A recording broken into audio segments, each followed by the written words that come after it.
This Friday, April 5th, Showtime Boxing hooks up with Leonard Arby and Mayweather Promotions at the Samstown Hotel in Las Vegas for ShoBox The New Generation, a feature card that has new and young talent coming up.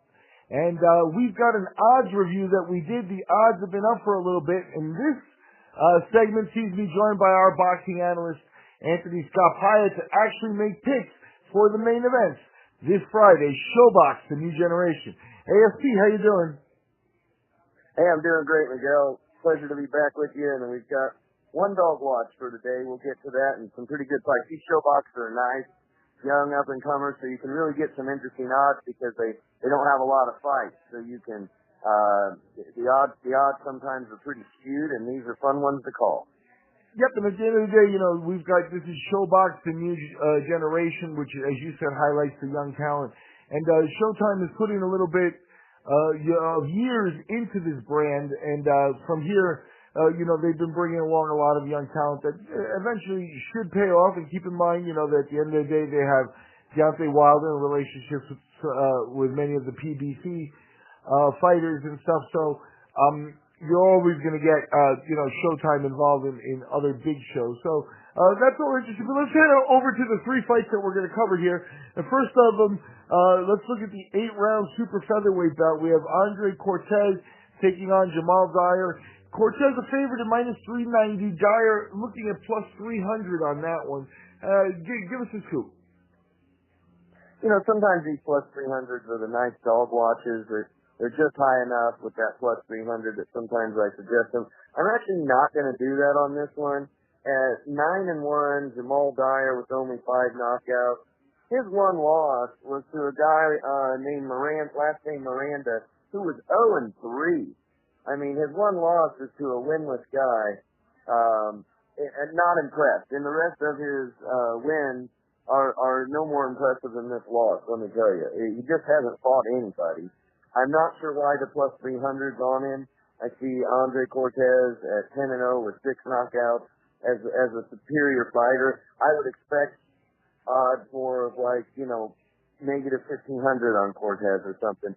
So maybe there's something going on. Somebody has a broken toe that I don't know about. But otherwise, I don't see +300 being worth any money for Jahmal Dyer. I would skip that. Okay, and that's interesting information there. We do have a battle on paper. Looks pretty well made, and then if you look at the odds, you expect a close fight. Dyer may be looking a little bit of a step up in competition here. We will see how he handles it. If you go by what the books think, he should maybe handle it okay.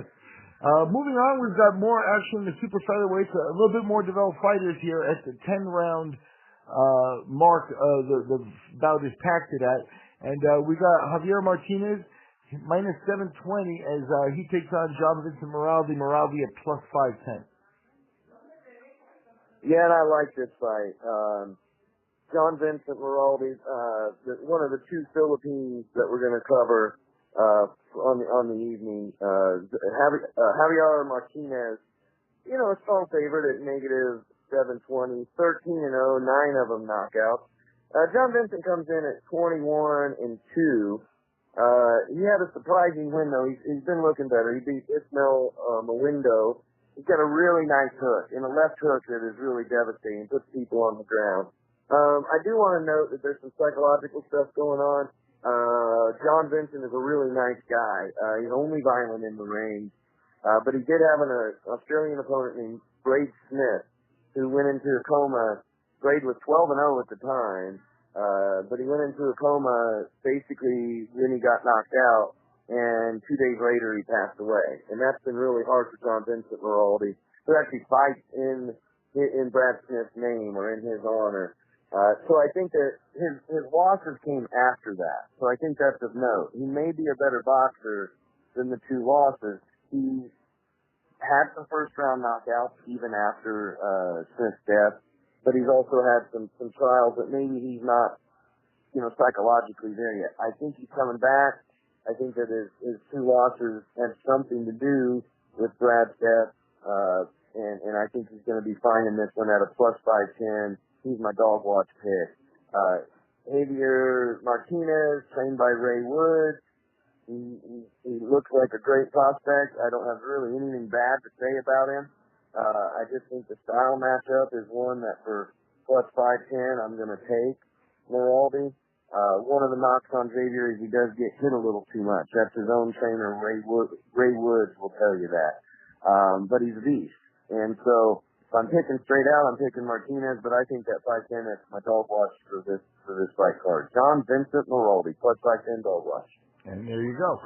And let's head over to the main event. In the main event spot, we got 10 rounds at featherweight, and you've got Angelo Leo coming in, minus 1,900. Leo undefeated at 16-0. He's taking on Tabanao.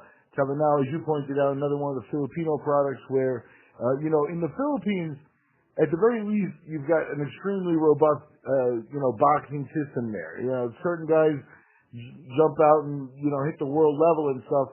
But when you get a guy with 20 fights over there, it's similar to a guy with, that many fights in the British system or the Mexican system or, somewhere where that they're experiencing at least some level of competition. What more can you tell us about Tabanao? He's not got the power that you like to see, that sort of explosive power. 17-4, he has 11 knockouts. I'm not going to call this one a dog watch. The plus 1,200 is tempting, and we always hope for a good fight. I just don't feel like this is the one we want to put our money on. Tabanao has some weaknesses in his defense. His positioning leaves him open. He can really take a pummeling, and I don't mean that he's got an iron chin. I mean, he gets hit a lot when he shouldn't. Gotcha. And so I think Angelo Leo at 16-0, now he only has 8 knockouts, but I think he's going to actually pummel Tabanao a lot. Maybe to the point where they have to stop it. I'm not sure.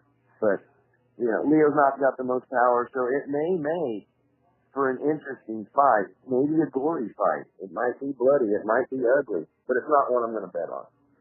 And I got you. And at the end of the day, when you look at a guy like Leo, 16-0, in a headline spot on a ShoBox Next Generation card, they've been bringing him along, and you expect him to get into a spotlight like this, and that's what it is. It's a spotlight.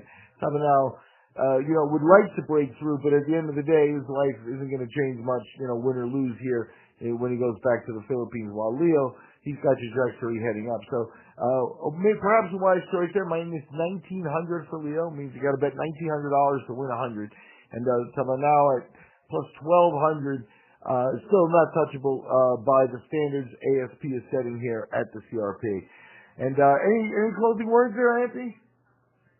No, it's been a pleasure. I'm glad we got to it. Last week was really slow, so we sort of had a week down where I didn't make any picks, and I appreciate Shane and some other folks that actually contacted me directly to ask me why we didn't have one.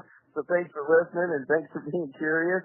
I just want to give that shout out to Shane and everybody else that listens and watches. I appreciate it. And Miguel, it's been a pleasure. Yep, no, I appreciate it too, and it's good to have you back. Obviously, last week, so this week was technically a little bit slow as well, but it's going to pick up here. We got Lomachenko and we got Crawford and then Canelo and stuff over the course of the next couple of weeks, so we'll be all over it. I'm Miguel Durrani. He's Anthony Scott Piatt. We're the CRP's boxing team, and we've been looking at the odds for Showtime, ShoBox The Next Generation, Friday, April 5th. And there is a dog watch in there. Give it a listen.